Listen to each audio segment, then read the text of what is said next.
everybody, this is Anne and welcome back to Painting Big. This is the Fundamentals of Miniature Painting series that I thought I was done with and I'm not done with. In addition to everything else, I said last video that I would do a short video on green stuff, working with it to essentially erase a mold line. So we're going to do that today. All right, let's get to it. Here we are with our baby Kraken. All right, this is a Animal Adventures miniature. So this is from their last Kickstarter, The Faraway Sea. And I love the Dungeons and Doggies miniatures because I'm a dog person, in case you couldn't tell from those clicky paws that you might have heard just now on the video. So we're going to work with the Kraken. We've got two areas to deal with the green stuff that I want to make an attempt at today. And one of those is this. You can see this kind of handkerchief looking thing. This is actually a sploosh of water that's coming out of his bucket, because he's got a bucket on wheels, a tricycle, and it's splooshing because it's, you know, of course it's a bucket on wheels. So so it is splashing from side to side, and so we've got, sadly, a lot of that nice detail obscured by this kind of napkin-shaped mold line. The other one, if we can get to it, is right here on the top of the tentacle. It's really hard to get at this from a good angle with the hobby knife or a file. There's just not a lot of room. And when that happens, I tend to find it easier to putty over. So let's get to that. First off, what is green stuff? Nowadays with 3D sculpting, green stuff is becoming a bit more of a thing of the past, but as you can see, green stuff, what it is, it's actually kneadatite. It's a type of plumber's putty. But it's become known over the past decades for sculpting miniatures. Back in the day before 3D sculpting, this is the stuff that people would sculpt miniatures out of, and we still have sculptors working for Reaper who work mostly in green. That would be Bob Rodolphe and Julie Guthrie, among others. But a lot of people have gone over to some digital stuff. I don't blame them. I've putzed around with it myself. It's fun. You can sculpt home miniatures with this stuff if you don't have the computer power or the inclination. So with this stuff, we're going to take some of the blue. This is an epoxy putty, so you need some of the blue and some of the yellow. We really don't need nearly this much. It's kind of a running gag in the miniatures hobby that you always mix up more green stuff than you need. We want a little bit more yellow than blue. I probably need to just a little bit less. You don't want too much more, or you'll get a putty that doesn't cure right.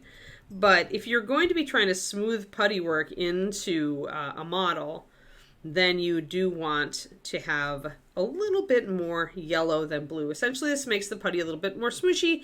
You can thin it out more and blend it into an existing model. So you can see that I have a bit more yellow than blue. I think I'm going to try.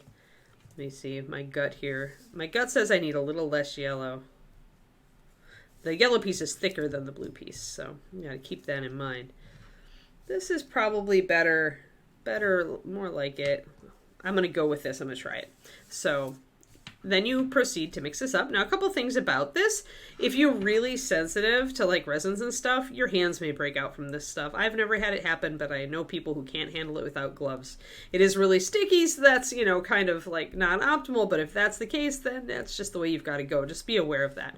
Second is this stuff is not non-toxic, so do wash your hands after you use green stuff before eating or petting your dog or cat. Or essentially like getting your hands where somebody else could like stick one in their mouth or lick them, or food could get contaminated, right? I speak as one with a very licky puppy. So we gotta blend and blend and blend. And you want to see all evidence of the yellow and the blue disappear into a uniform green, just like that. If you can still see streaks, keep kneading, but that's about how long it takes. Now, one thing I do keep out when I work with green is I keep out just a normal old plastic bag or a piece of plastic. Sometimes I just use the plastic that's on the end of this. The reason is that the putty is very sticky.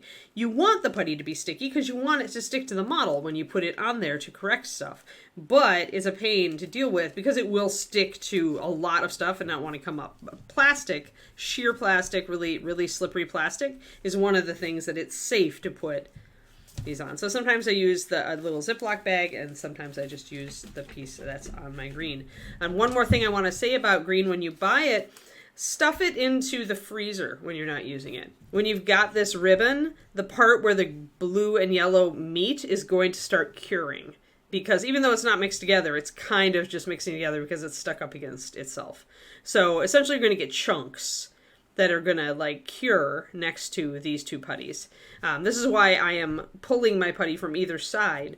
But if you keep it in cold areas, it will cure much slower.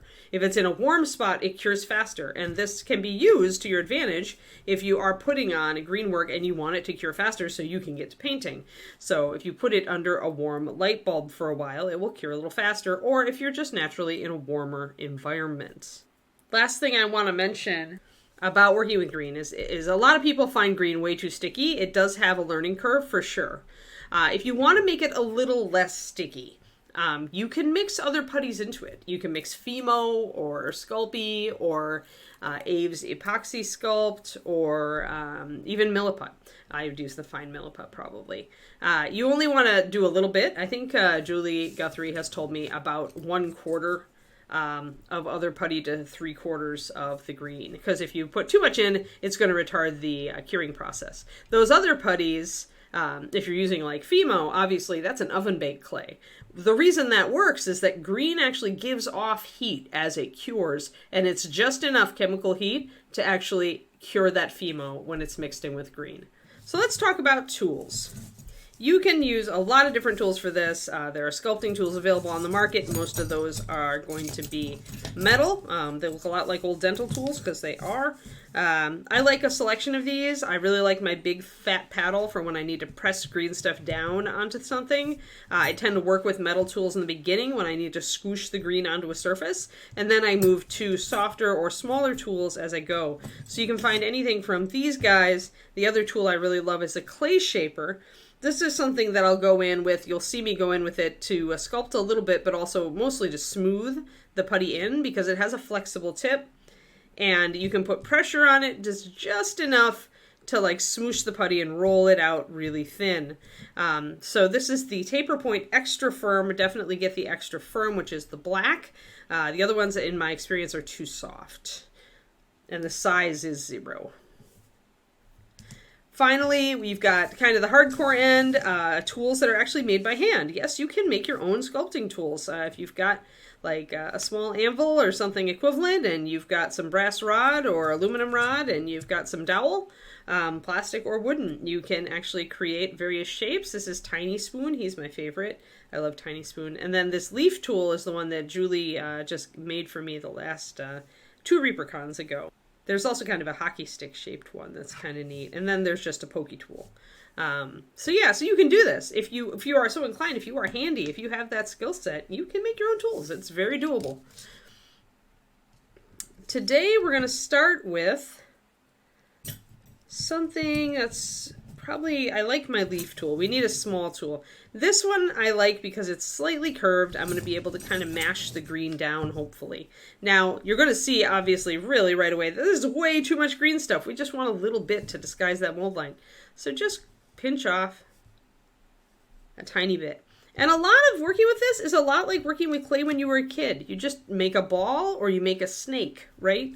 Like, remember how we used to all just roll out worms? Yeah, well, worms are what you need sometimes. So in this case, I am going to use a worm. And I'm going to use that worm to kind of follow along. I'm just going to sit it there. And then, most important thing, lubricate your tools. So I'm using water. That's a little bit more difficult. You can use Vaseline or something like that. The only thing with that is then before you prime or paint the model, you've got to wash it to get that residue off, or your paint will not stick. I don't like to mess with that, so I taught myself how to sculpt just with water as a lubricant.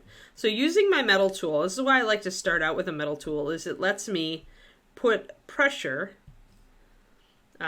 pretty hard pressure on the green stuff and get it pretty thin. So I'm going to use that. I'm going to use the edge of this tool. It's very nice to cut with as well. So I've got that little extra green stuff. I'm going to just pop that over on top of my old lump. I want kind of, instead of that napkin shape, I want this water to be kind of rounded. So I'm going to kind of spread it and just go right over the edge of that water. Now as I get here, I can see that I've got a drip of water and then I've got kind of a drip on the top of that. So let's just do this in sections. First, let's deal with the top drip. So let's make a bit of green stuff up there.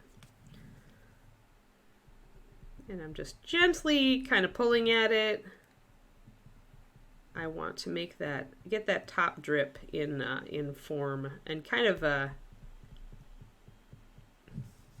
really just sculpt over the top of it. So this is just me putting the shapes in. And I'm going to make this little sploosh down there by pressing, because there's a little sploosh here. And then I got this little blob at the end, but I think I've already covered up most of the mold line. I can see it coming out over here. So I'm going to press my green stuff that direction to cover it. And I'm running out of water on my tool, so you'll know when the green starts to stick to your tool. If you do get green stuff that does stick to your tool and it cures that way, it's not a big deal.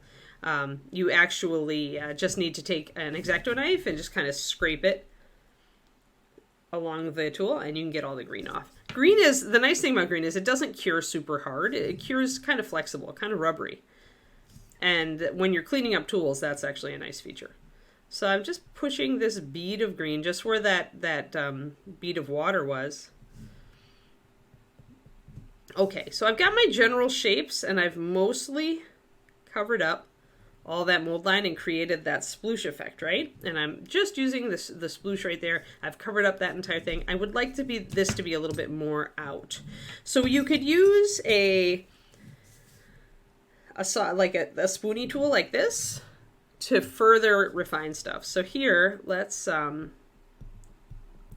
bring this down and try to get these things to blend in a little bit with the metal tool.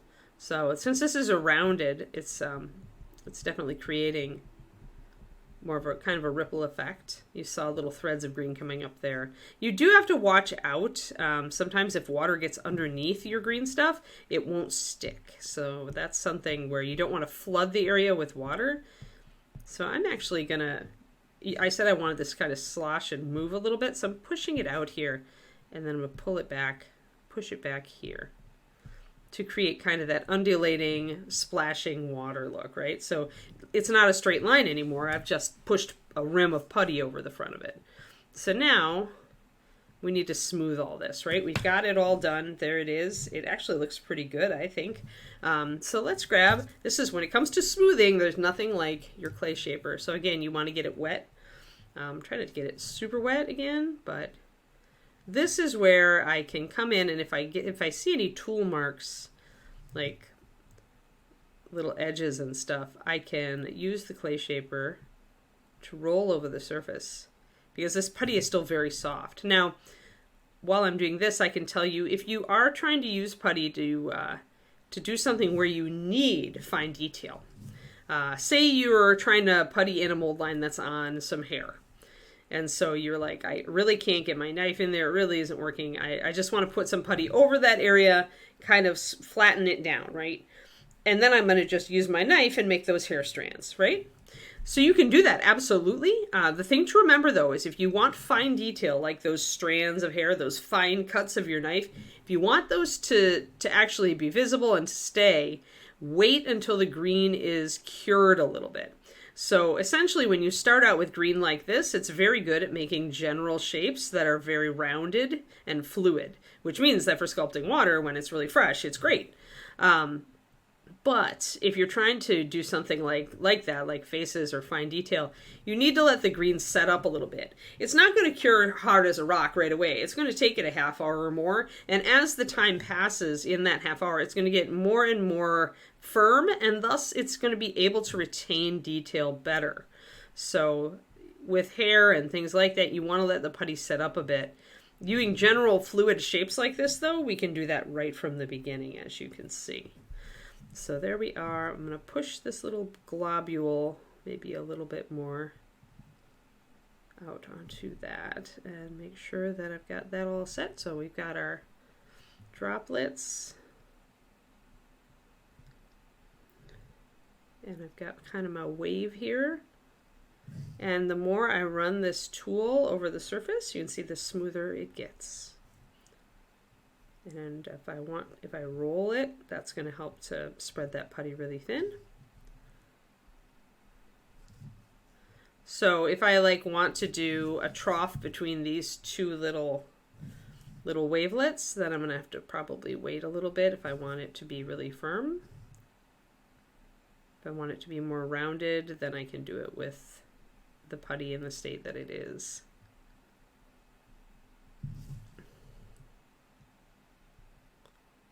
Pushing this up a little bit to make it a little more rounded. And you can work it. As I said, you're going to have a long time. You're going to have like half an hour. The best thing to remember with putty is you might feel a little panicky when you're first trying it. But remember, if you do it wrong, you can always slice it off at the end. Or, you know, if you notice it's going bad, just go slow and work it. Just see what you can do with it. Worst case scenario, you have to slice it off. But if you work slowly and you just kind of like keep trying, be patient, you can do green. The green stuff is not as hard as you think it is. All right, so we've got some nice blobs there. Now, what I'll probably do, because these little wavelets here are flat, right? They're not like a bead, like that droplet of water that's coming off there.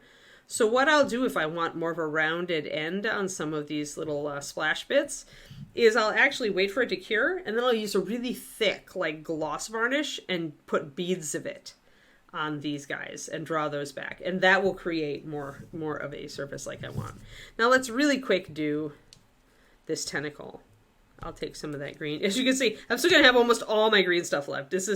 You're just doomed. just give up now. You will always make more green stuff than you need, or worse, you will make less green stuff than you need. There never seems to be, like, I can remember one time in all of my life in this hobby where I actually had exactly as much green stuff as I needed. This is why people make things called putty catchers, which for me is usually a base. So I'll grab a base and I'll show you guys this. This is the Adventure Cat's owl bear, but the base that he's on was actually a putty catcher. I just took all my extra green stuff and made it into rocks and piled them up, and then I waited for the right miniature for it, and it turned out that owl bear was the one. So we are going to be decorating this base on my stream. Alrighty, so here's my little tiny bit of green stuff. Here's my tentacle. I'm just going to pop that green right onto there. Of course, I say a short video, and this thing is going to turn out to be like 25 minutes, right? Yeah, totally. So you can see why I didn't want to just like, why I don't use this first. I have to push really hard to get it to do what I want to. So what I am going to do is a metal tool. I am going to use one of my homemade tools from Julie. I'm going to smush, because the metal just smushes everything down much easier. So I'm going to smush it down over that mold line. I'm going to pull off a lot of this green that I don't need down away from the mold line. Just pull it away, cut it away, put it on top of the other green stuff that's sitting off here on the sidelines. Pull it down, push it down, and blend it as much as I can with the metal. But the metal is going to leave these angled marks, right? Like kind of like gemstone cuts. Because it's flat and it's hard, and its benefit, the benefit of the metal tool is that it can flatten down things super fast, but the bad part is that it leaves marks. So then once we've got this flattened down sufficiently, we go to the thing that will not leave marks, which is the clay shaper. We put our water on it, never forget your water, and then I'm just going to roll it back and forth. Roll, roll, roll. And I'll start rolling down here. And I'm pressing as I roll, just a little bit. And the nice thing about the clay shaper, the thing that makes the clay shaper terrible for putting your putty on and swishing it down in the first place is the thing that makes it brilliant for what we're doing right now, which is that it doesn't leave a mark. Like, it's having a hard time leaving a mark. And so because of that, it leaves just like a smooth texture, and you can blend in your green stuff. A lot of people, I used to try to do this and I could never do it, but the problem was that I was using equal amounts of blue and yellow. And you really, if you want the green to stretch super thin and kind of blend into an underlying surface, you've got to use more yellow than blue. It's what's going to give the putty that characteristic, right? So we've got this all nice and shiny now. We'll make sure I've tucked in the edges here with the tip of the tool. And if I see that I've got this little area that's kind of blended into the bucket underneath, I'm going to look for a metal tool that's fine enough. And this is where it can be advantageous to make your own tools, because you can make the exact size you want. I'm going to get my cutter in there and make sure that there is a differentiation. But we have completely taken off that mold line. And I'll work with this. Again, I've still got like 20 minutes to work with this, right? So once I've got it down, I can really pay attention and try to smooth it out. It's super nice everywhere. Just play with it. Just gentle pressure, and I'll essentially buff out any tool marks that I see. I can move it in around, which helps sometimes. Or I can do the whole roll thing. I like the roll thing because when I'm trying to really stretch out the putty, the roll really does that for me. And then it is... And also, if your edges, if no matter how hard you try, you really can't get it to smooth in perfectly, remember that you can sand this stuff afterwards. So if you get those sanding sticks for doing nails and hobbies, sanding sticks will really fine grain. You'll be able to essentially sand this down so these are right up next to each other. So let's get close. So we can see that I've pretty much blended in this green. And I've got my nice drops out here still that I'm planning to go over with a little bit of gloss sealer. Just gonna go and kind of like touch those up a little, make sure that they're close to what I want. And those look really nice actually. So yeah, so you can imagine, maybe it's a little bit, need a little more blending here. But once I take that bead of gloss sealer and put it on the end of these, it'll look much more like this. It'll be pretty watery. So yeah, and I'll just roll just like so and get it nice and blended in. I'm not too concerned if I don't have a perfect blend back here. It's away from the viewer's eye. But there, I got it all in there. So there. Now you can see that really thin skin of green stuff. So that's why the clay shaper is your best friend, everybody. So yeah, and any little tiny imperfections that I see along the way, I'm also going to probably fix with gloss varnish, because with water, I want it to be super smooth and super tight, and the gloss varnish will do that. Like it'll make a very smooth, really flawless surface for that water. And then I can just prime over the top of that and then paint over the top of that. All right, everybody, thank you for tuning in. That has been your how to use green stuff video. Hopefully that gives you the elements of what you need to know. You can buy green stuff from Reaper, you can buy it Army Painter, you can, there's lots of places to buy it. You can even buy it in a big tube where the yellow and blue are mostly separated. So I hope that was helpful. I'm going to sign off now. I am going to leave you with, as usual, my reminder, I have a Patreon. If you join at the free level, you get to see all of these videos early before I post them up for everybody else to see. And the $2 level gets at least one PDF, a companion PDF, a month for one of the videos that I put up that month. So if you, like me, learn a little bit better by reading in addition to watching videos, that might be useful to you. So go check it out if you have a moment. Otherwise, I'm going to be back this month, probably with one more video, and this time we're going to do pinning. So this will be fun. This will be fun. All right, thanks everybody. I'll see you shortly. This is Anne signing off.